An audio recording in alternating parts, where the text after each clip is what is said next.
bride's awakenings. Let's rise together.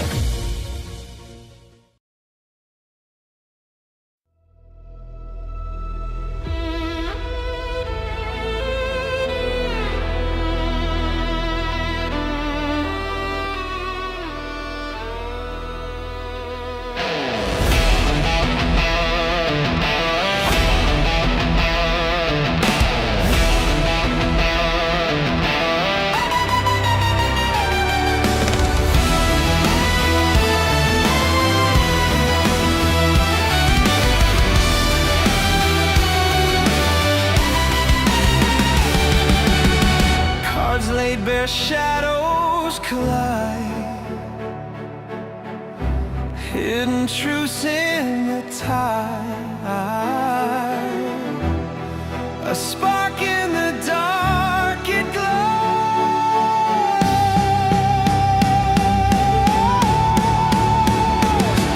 Illuminate, illuminate, through the fog the stars awake. Illuminate, illuminate the path you seek, the steps you take.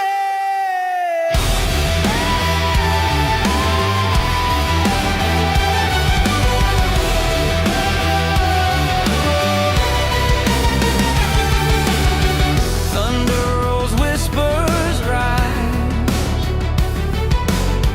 the deck unfolds, no disguise. Light cracks the veil, it shows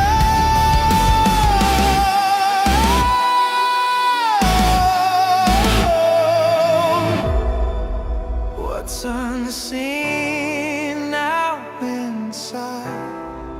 What's unseen now inside. What's unknown now ignite.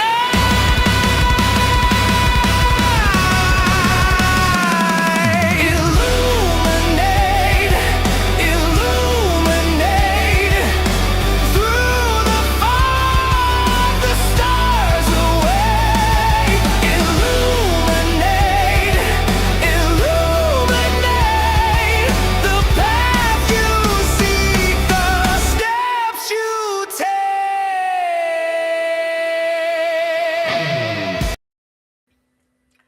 Good morning, everyone. I am so happy to see you all here. I gotta tell you, I am very excited about today's reading. I told Micah before the show, I'm so in love with the reading today.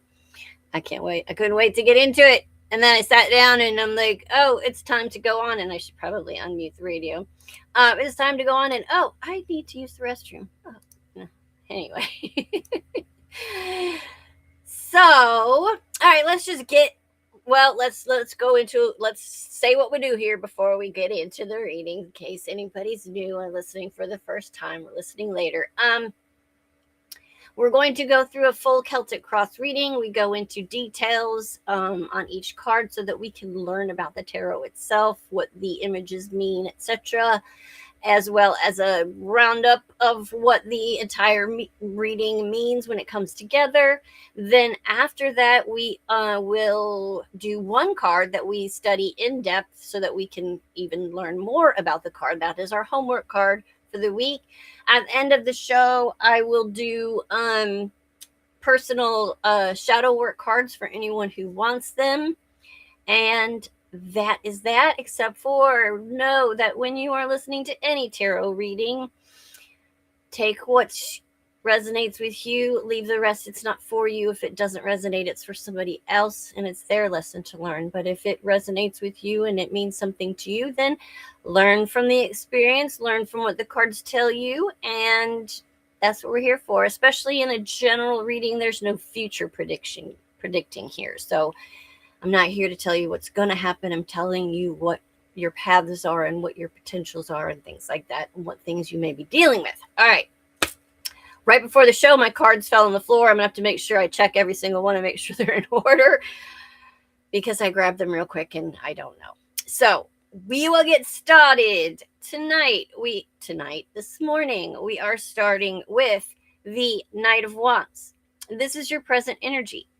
The Knight of Wands is the archetype of passion, movement, charisma, and impulsive fire. This knight acts quickly and follows desire like a compass. This is the energy of bold pursuit, sexual chemistry, adventure, risk-taking, someone charging toward what they want. This can represent a passionate person entering your life, a surge of motivation or creative drive, a situation that's moving quickly. In most decks, the knight rides on a rearing horse, raw instinct, which represents raw instinct and momentum. He wears fire salamanders on his tunic, which represent transformation through passion. He holds the wand like a torch. This is inspiration and drive. The desert landscape shows passion burning through barren ground. This card says something wants to ignite. Right now, you're sitting in high energy momentum. Something in your life is pushing movement, a person, a desire, a creative push, or a relationship dynamic. This card often appears when someone is pursuing or being pursued energetically. The Knight of Wands shadow, though, can be impulsiveness, hot and cold behavior, excitement without follow through, or passion without stability. In love readings, it can also show someone who runs on chemistry but struggles with struggles with grounding. Throat chakra issue there. Ride the inspiration, but don't abandon discernment. Let the fire motivate you, but remember, fire needs direction or it burns the house down. The challenge right now, the crossing energy, is the Two of Cups. This is a card of mutual connection. It represents emotional reciprocity, attraction, partnership, and soul recognition. It's often considered one of the strongest love cards in the tarot. The common imagery is two people exchanging cups. Emotional quality, it represents emotional equality. A caduceus, which is a healing staff, which represents represents the union creating healing. A lion head above them represents passion and courage and love. This card is about two people meeting in energetic balance. Why it crosses the knight, though, is fascinating. The passion pursuer, the Knight of Wands, is being challenged by the question: is this connection emotionally reciprocal or just exciting? The cards are asking, is the connection mutual or just magnetic? The shadow side of the Two of Cups is projecting soulmate energy too quickly, confusing chemistry with kind of compatibility, imbalance in emotional investment. Slow down enough to ask, is the cup coming back to me? In other words, is mine being filled too, or am I doing all of the pouring myself? Real partnership is mutual, not just intense. At the root, we have, this is your subconscious, the Three of Wands. The Three of Wands is the energy of waiting for ships to come in. It represents anticipation, expansion, and planning future horizons. You've already made a decision and now you're watching what unfolds. The symbolism in this card is a figure standing on a cliff, ships on the horizon, and three planted swords. This symbolizes vision and long-term thinking. Why is it at the root? Well, deep down, you're in future-oriented mindset. You're not looking for fleeting moments. You're asking, where is this actually going? Is this leading somewhere meaningful? Your subconscious wants growth and expansion. The shadow side of this card is walking away, The shadow side of this is waiting too long, expecting someone else to move first, or watching instead of acting. Your vision is powerful. Just make sure you're not investing emotionally in ships that never dock. All right. In the past, we have the Eight of Cups, what you're walking away from. This is the card of emotional departure. It shows someone leaving behind that which once mattered but no longer fulfills them. This is the classic imagery is a figure walking away at night. Stacked cups left behind, moon overhead that represents the intuition guiding the departure. This is soul decision. Why it's in the past position? Well, you've already walked away from something emotionally significant. Possibilities include a relationship, a dynamic that stopped growing, emotional stagnation, and you chose self-respect over staying comfortable. The shadow side of this card is emotional avoidance, leaving before feelings are resolved, or abandoning things prematurely. Honor the courage it took to leave. Walking away is sometimes the most powerful act of self-love. All right, in your conscious thoughts. Yep, now is where they get out of order. We have the Knight of Swords.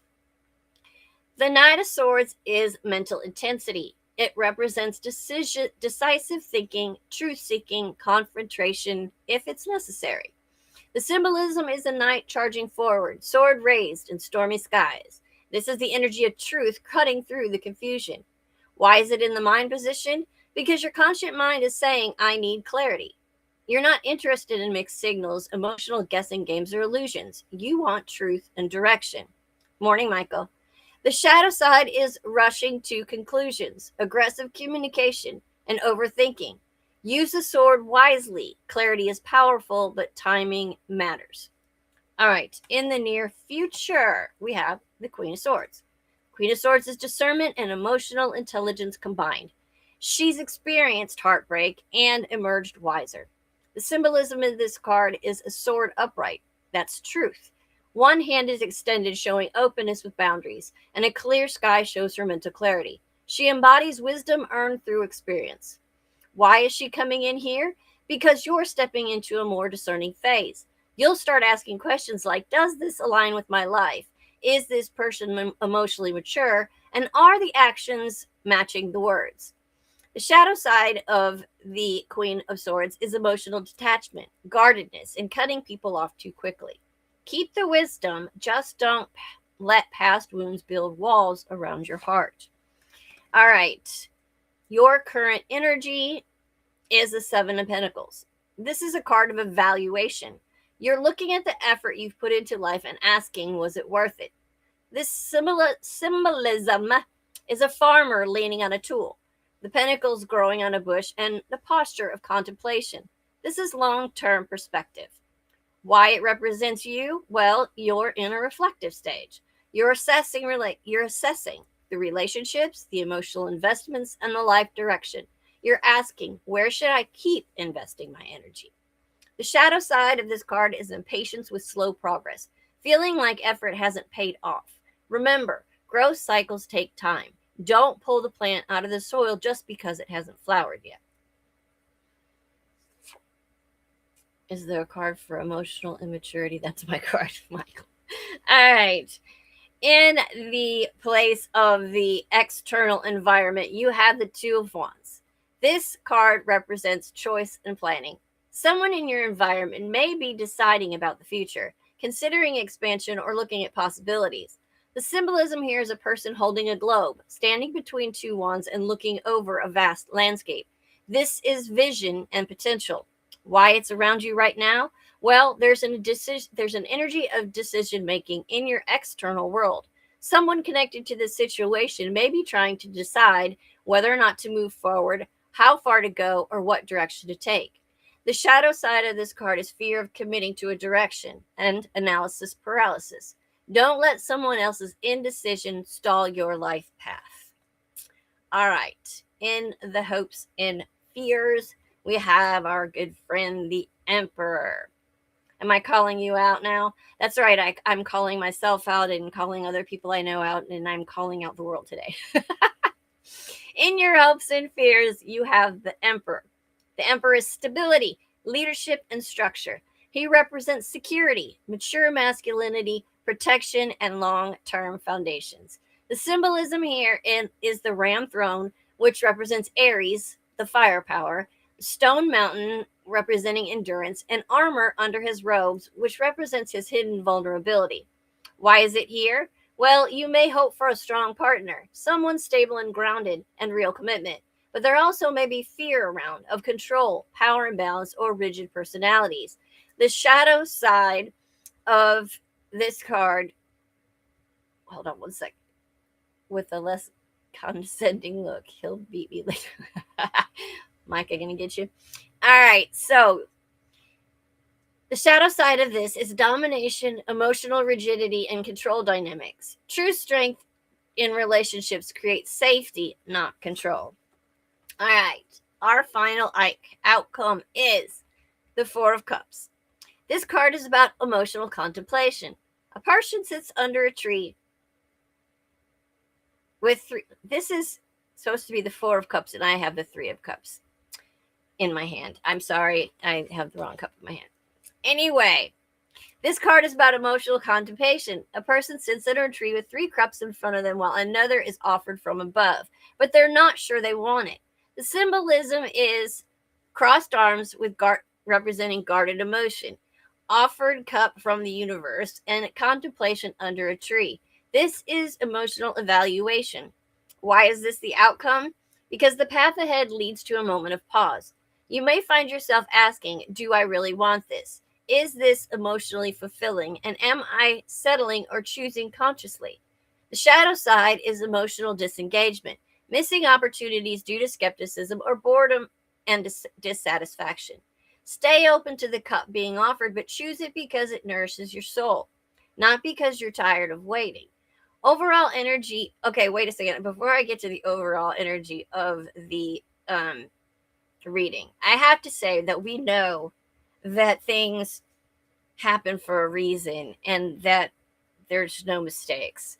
For whatever reason, I wrote that narrative based on the Four of Cups, but the actual cup card that I drew was the Three of Cups. Celebrating with friends, enjoying the positivity. You need to celebrate yourself. We did all this work that we just read. We've been going through this. We've been dealing with these people and these archetypes that I'm getting ready to explain in the overall energy summary. It's time for us to have some fun. Go out and have some fun. Enjoy your friends. Celebrate. Love one another. That's where this needs to end. There's a reason that came up.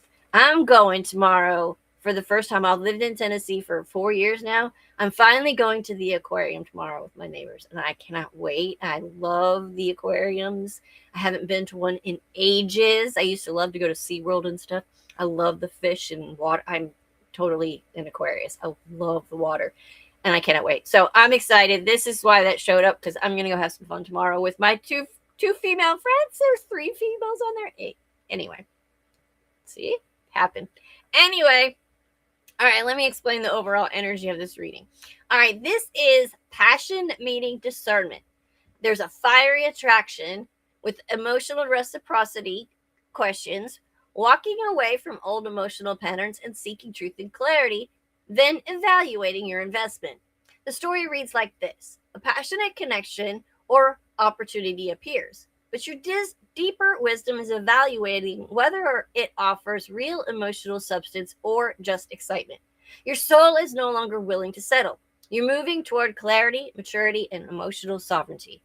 The final note here, with 3 knights and the emperor energy, masculine archetypes are very active in this spread.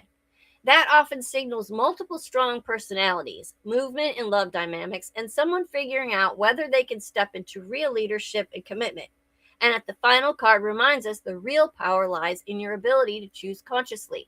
Your spread is actually packed with archetypal masculine energies. The Knight of Wands, the Knight of Swords, and the Emperor, and then eventually meet the Queen of Swords.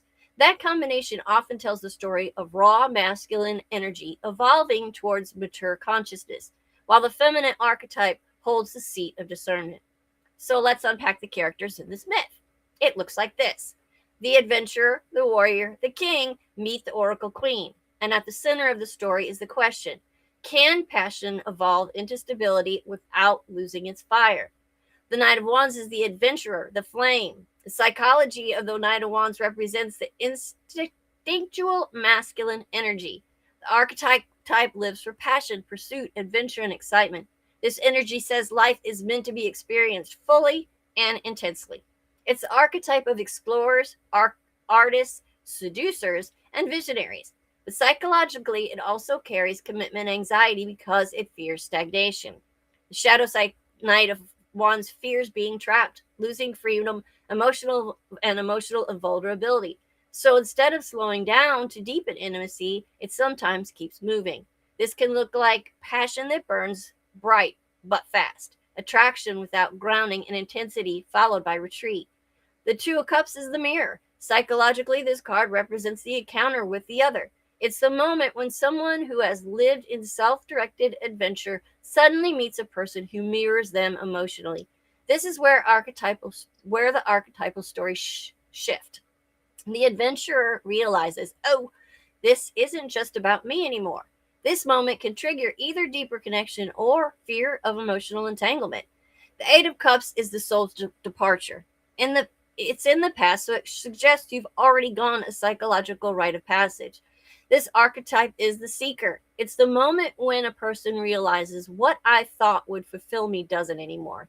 People who embody the Eight of Cups archetype have usually outgrown relationships, walked away from emotional complacency, or chosen growth over familiarity. This is a spiritual maturation marker. The Knight of Swords. Hold on a second. Let me get rid of this asshole. All right. Sorry about that, spammers. All right, so this archetype is the seeker. It's the moment when Knight or nine. Oh, this is we're at the Eight of Cups now. This is the moment when a person realizes what I thought would fulfill me doesn't anymore. People who embody this type have usually outgrown relationships, walked away from emotional complacency, or chosen growth over familiarity.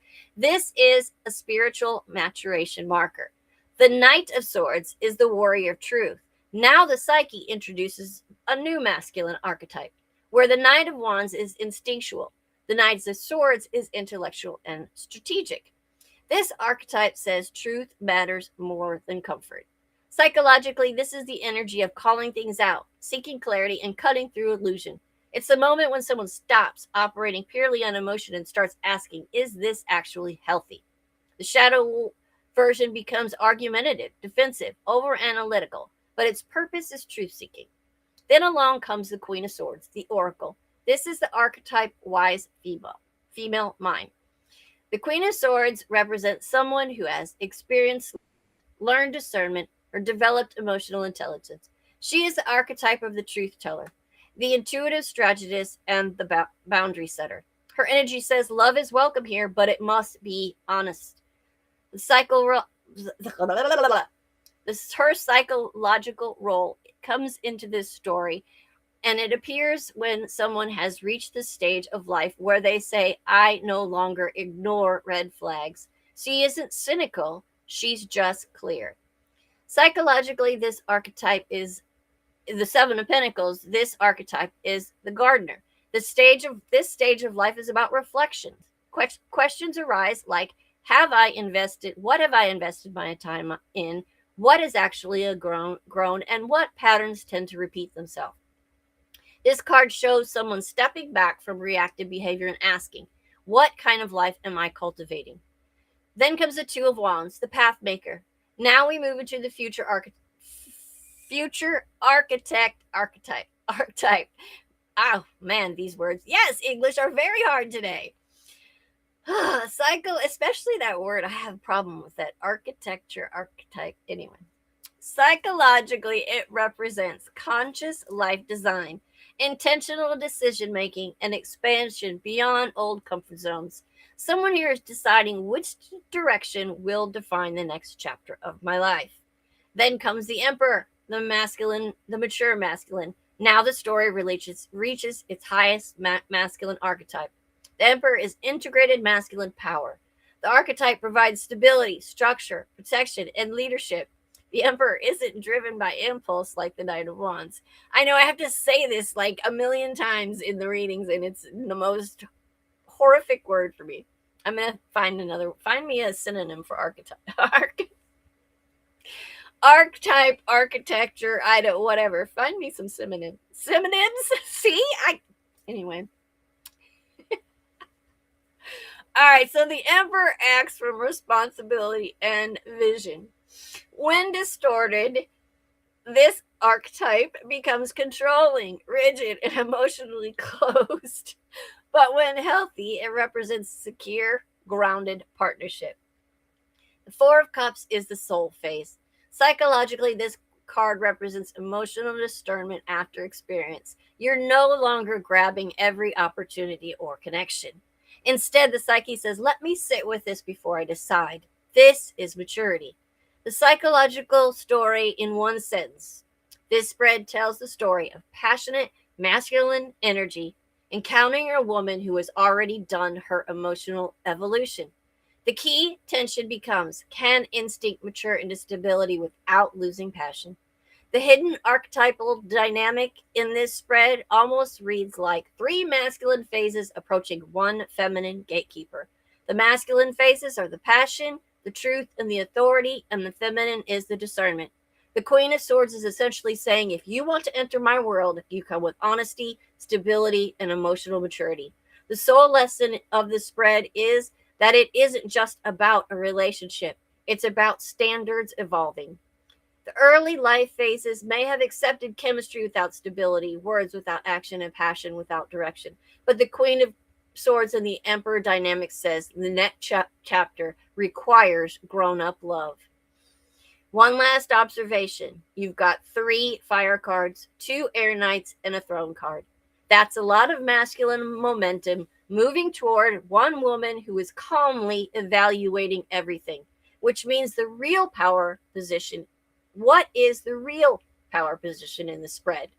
It's the one sitting quietly with the sword and the wisdom, and this would be you. See why I love that reading? And wait to hear what the homework card is for this week. We haven't had this one before. I have not had this card come up in a reading in so long. I mean, like a really, really long time. And it's so perfect for, I mean, at first you're going to see it and probably roll your eyes and go, nah. But remember, it's not about the word. It's about what the card represents. All right, so here we go.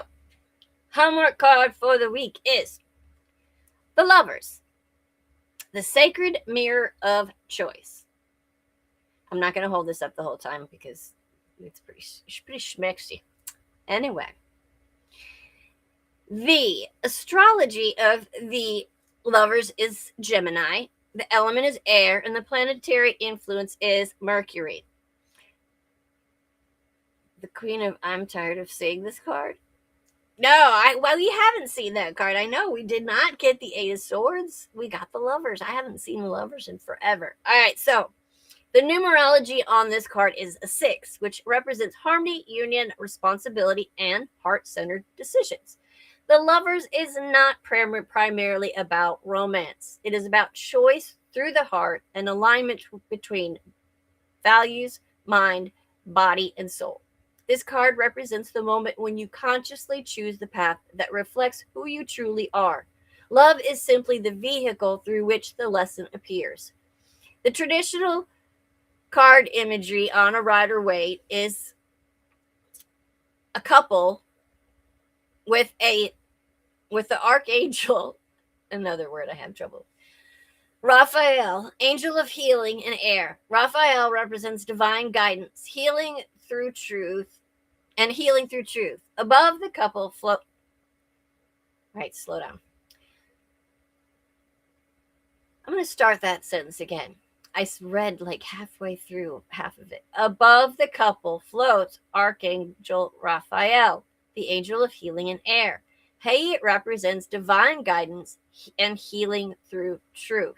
He is higher conscious, and there is higher consciousness overseeing the union. This shows that love itself is a spiritual teacher. The relationship isn't random, it's guided and purposeful. The man looks towards the woman, and the woman looks towards the angel. This symbolic triangle reveals an important truth. Man, woman, divine. This means masculine energy often seeks connection through the feminine, while the feminine is intuitively connected to the spiritual realm. The union becomes sacred when both partners align with something higher than themselves. The tree of knowledge behind the woman with the serpent in it is a reference to the Garden of Eden story. The symbolism here is powerful. Love introduces awareness and awakening. Through relationships, we gain knowledge of ourselves, knowledge of our wounds, knowledge of our desires. Love forces consciousness. Behind the man is a tree with 12 flames. These flames symbolize the zodiac, cosmic life force, and divine masculine energy. This represents passion, vitality, and instinct. Together, the two trees represents the balance of wisdom and vitality. The mountain behind them symbolizes spiritual ascension, obstacles that strengthen love, and the higher path. True love requires growth and evolution. The core meaning at its heart, the lovers represents alignment and choice. You must choose between love versus fear, truth versus illusion, and soul versus ego, as well as authenticity versus approval.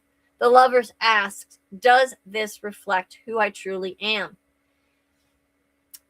In love and in romance, this card represents soul connection, deep attraction, aligned values, conscious partnership, and sacred mirrors. This can indicate soulmate relationships, twin flame dynamics, karmic partners meant to teach lessons. But the key theme is love must be chosen consciously. In career, the lovers can be work aligned with your values, partnerships that matter, and decisions about direction. It often appears when someone must decide corporate security versus meaningful work, money versus passion, and it asks, does this path honor your soul? We have not done the lovers in the homework, have we? I haven't even seen either that or I'm totally losing it because I don't remember doing the lovers. Anyway, continue on. Spiritually, this card represents integration of duality, light and shadow, masculine and feminine, mind and heart, and the true spiritual growth appears when you stop rejecting parts of yourself. The shadows, every major arcana has a shadow side. The shadow expression of the lovers involves misalignment and unhealthy attachment. Choosing partners based on chemistry instead of values, codependency, triangles, or infidelity, or losing identity inside relationships. It's staying because of fear of loneliness. Okay. Scared me for a minute. I was like, I didn't do this one yet, did I? Anyway, this card can show a relationship that feels fated but forces painful choices. Sometimes the lesson is love is real, but timing or alignment is not. The psychological archetype of the lovers corresponds to the archetype of the sacred mirror. Relationships reveal the hidden self. Partners reflect our wounds, our insecurities, our desires, and our untapped potential. This is why relationships can feel so intense. You're not just seeing them, you're seeing yourself. This card often shows a dynamic between attachment style, different types of dynamics between attachment styles.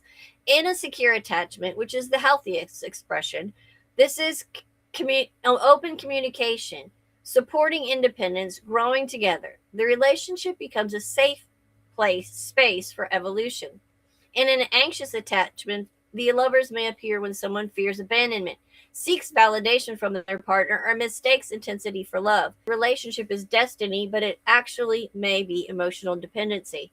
In an avoidant attachment, the individuals may experience the lovers as fear of vulnerability, attraction followed by emotional withdrawal, or sabotaging intimacy.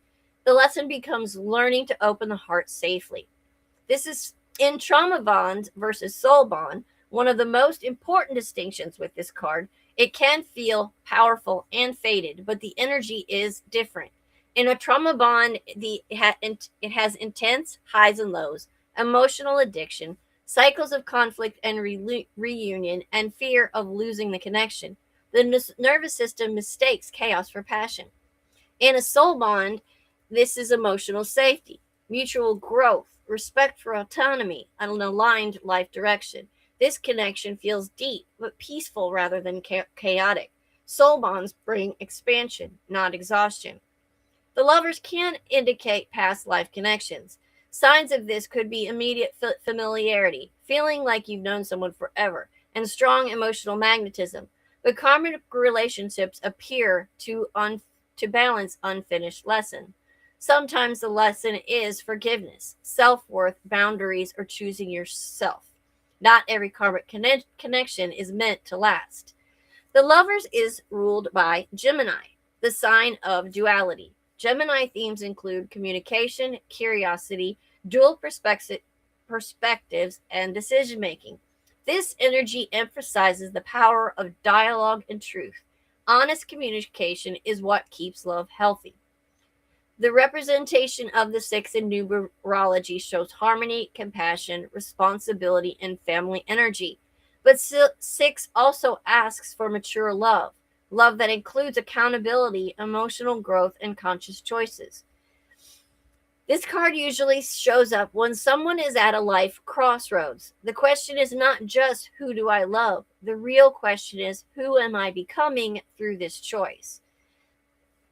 The Lovers teaches that true love begins with self-alignment. You cannot attract aligned partners if you are living in contradiction with your own truth.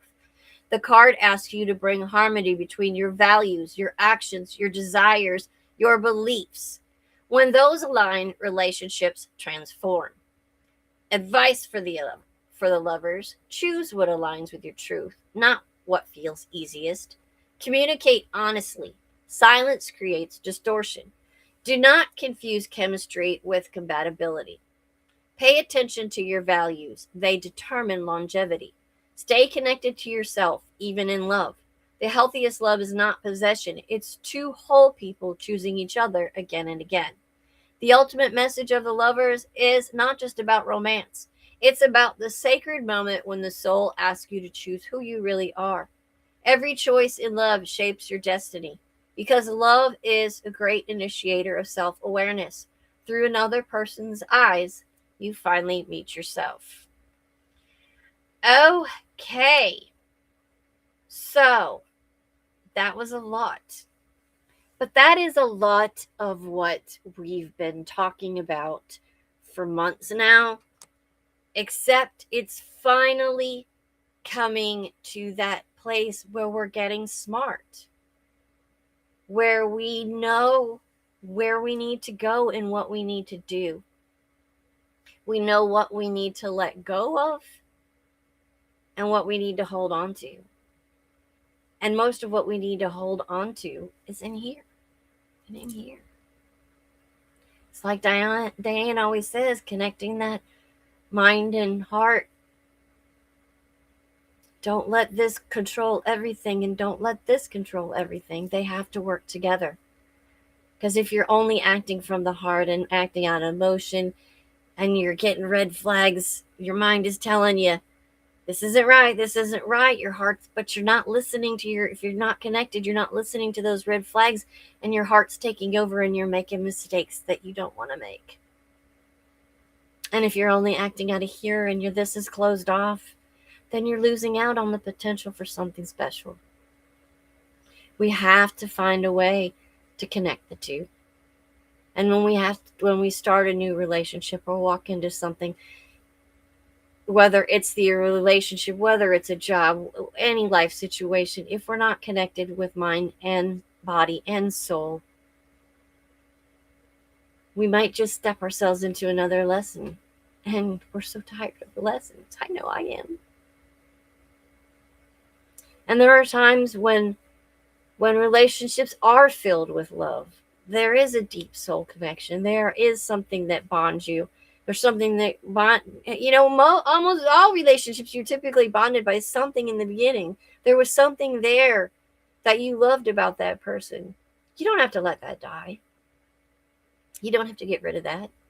Carry that. And forgive that person, regardless of what phase you're in. It's for you.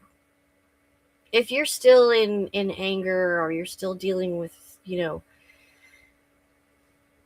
in that grief phase of still being mad at them and still wanting closure. And remember, though, that the disrespect in the relationship was the closure, and the walking away was the closure. The closure that has to come now is just within us. We need to let go of of what's holding us back and connecting us to something that just doesn't exist. Remember that a lot of what you were thinking was there was fantasy. It was in your head. It was what you wanted the relationship to become. What you wanted it to be. What you hoped it would evolve into. But even though you evolved, if they couldn't, then you're not matching anymore. You're on completely different wavelengths. And they're either going to eventually evolve or they're not. But it's not your job to wait around for that to happen. So you got to let that person go and let them do their healing on their own, just like you had to do it on your own. Don't wait around for it. It could be 20 years from now. It could be in another lifetime. You don't know. It's not your job to sit around and worry about what's happening with them now. Send them your best. Send them your love. Send them all your positive vibes and let them know that you love their heart. You couldn't connect with them on the level that they were at the time. You need something more. However, you still love them and you still feel the connection that they have to your soul. They taught you lessons. You planted seeds that helped teach them lessons, and vice versa. And that's what it was. It brought you to a beautiful place now.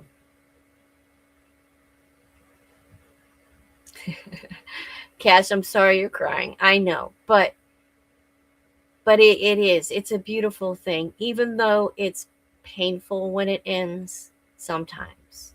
And it's hard. And we miss the good times. We don't miss the bad times. We do miss the beautiful things that they did bring to us. But you have to remember that what they brought you was a beauty that is going to last a lifetime. It changed who you are. It brought you to that Queen of Swords energy where you're ready for those masculines that are coming, that were there in their stages to come together as an emperor and meet you at your level. For some of you, it could be somebody from the past. It could be somebody who's gone through the cycle of healing and they've learned their lessons and they've come back around. Or for you, it could be somebody who eventually does learn their lessons but like I said, it could be 10 years, it could be 20 years. It could be somebody who never learns. So that's why I say it's not our job to sit around and wait. We don't have to sit in that stagnation stage anymore. We can move on. Keep them in your love, keep them in your heart. Remember them on occasion. Smile at the good things. Smile at the lessons that they taught you. Send them big, huge hugs of love for their healing and hope that they can eventually get to where you are, because you know how much better it feels to be here. So send that on to them. Encourage their growth. And I don't mean reaching out in the 3D. I mean reaching out to their heart. Let the 3D be. Reach out to them through your heart. Send them everything that you can positive, and move for yourself. Go celebrate with your friends. Have some 3 of Cups energy and have some fun. I know I'm going to. All right. That is all the message for today. I'm sorry that you're crying, but I'm hoping it's a good cry because it's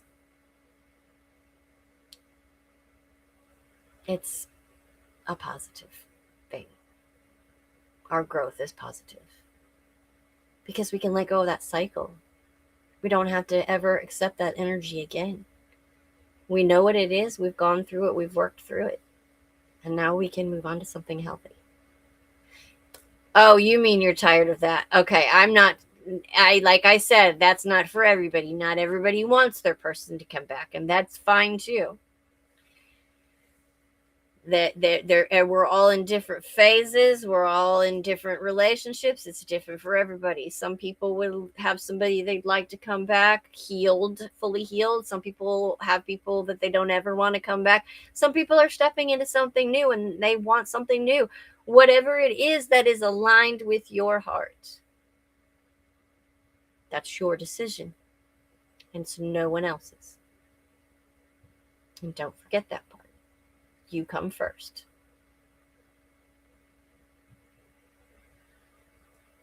Am I doing it? Was pretty. Oh, yes, I will do. I'm going to do the shadow work one. If you want something else,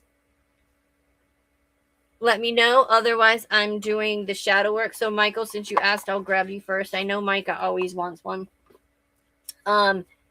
Cash and anyone else who might be listening. Diane, I know was in here. I don't know who's here right now, but so let me know in the chat. I'm going to get Michael first. And then I have a soul truth for the end, of course, that I pulled before all the stuff. So, and yeah, just gonna laugh again. So, can't make this shit up. All right, Michael. Guilty pleasures are small, everyday things you hide your appreciation for to avoid social ridicule. Wait, there was a comment in there, and without its placement, it doesn't seem quite right. Guilty pleasures are small, everyday things you hide your appreciation for to avoid social ridicule. These are often films, songs, or activities others might deem uncool or inappropriate. What is an example of a guilty pleasure you often hide?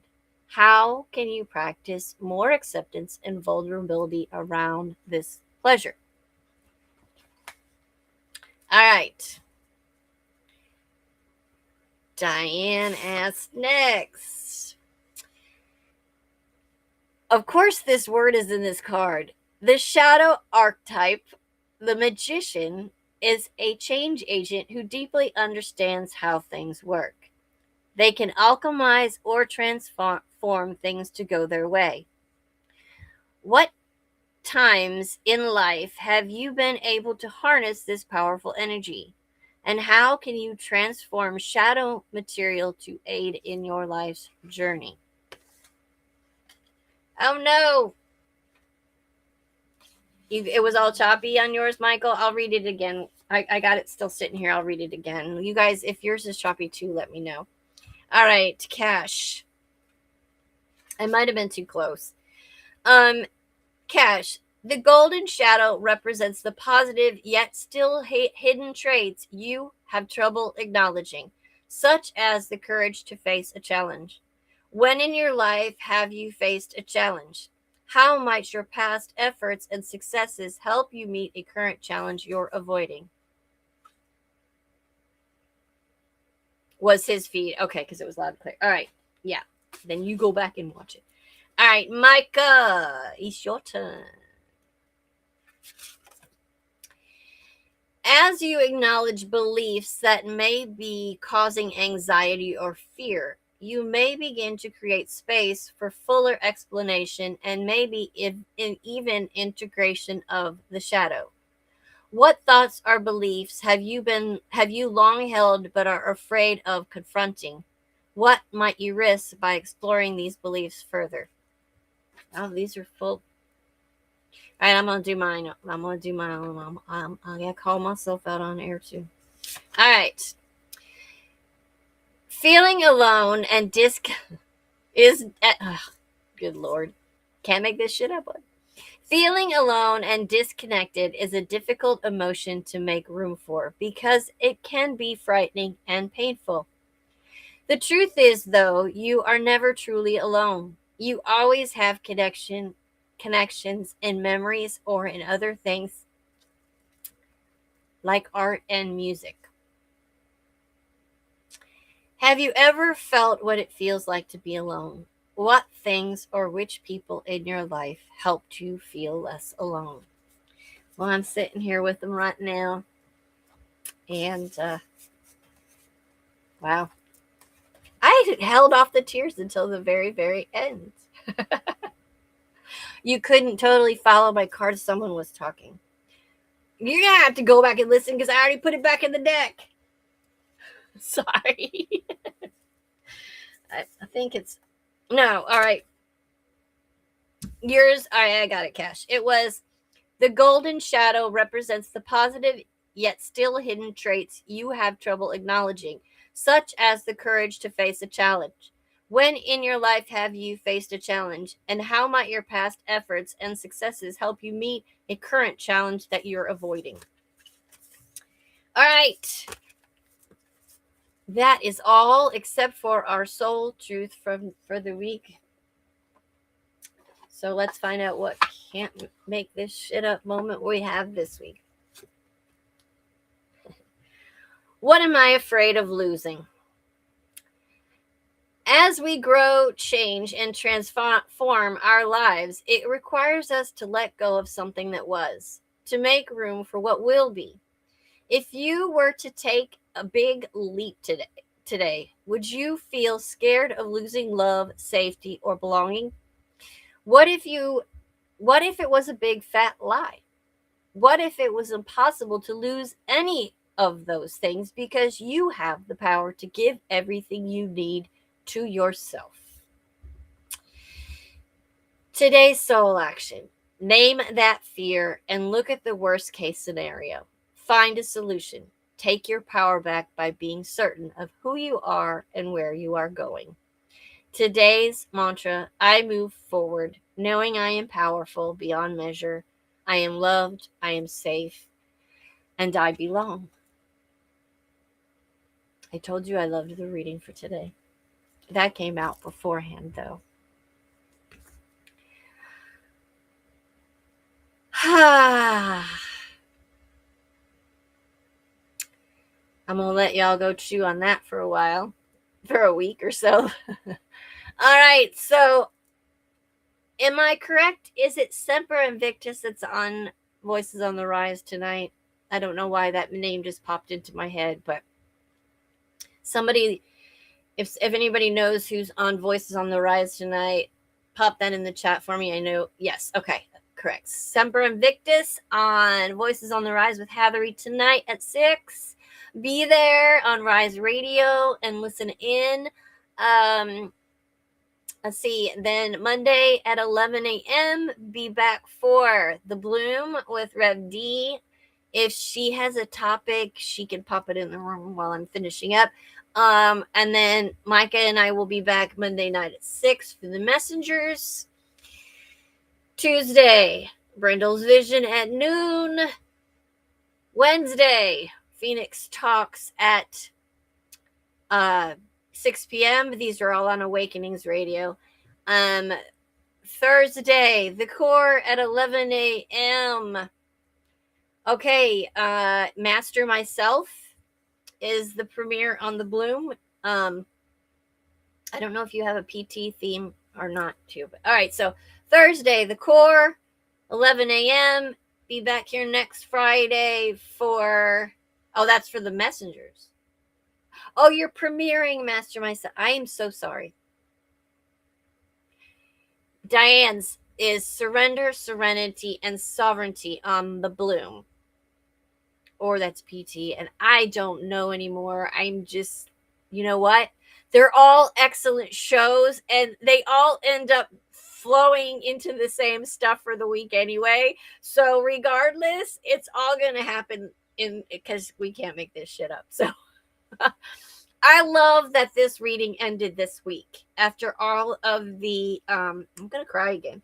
After all of what we've been going through and all of the talking about the needing to manifest and the needing to grow and the needing to move forward in our lives and everything, I feel like this was a very, very good place to end this week.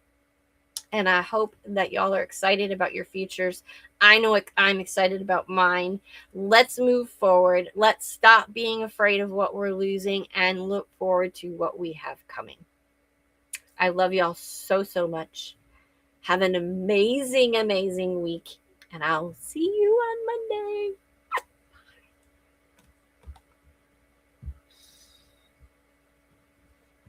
If I can get to the ending screens here, I'll be good. All right, bye guys. I love you.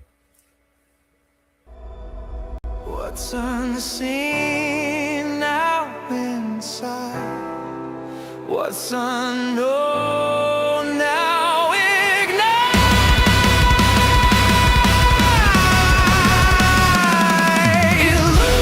Illuminate, illuminate. Through the fog, the stars away. Illuminate, illuminate. The path you seek, the steps you take.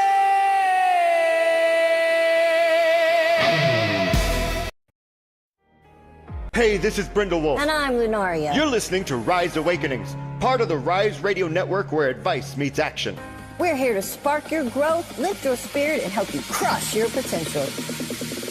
Rise awakening, hear the call. Through the shining, we break the wall. Your nation, your voice, where dreams awaken in life. Rise awakening, now is the time. Rise Awakenings. Let's rise together.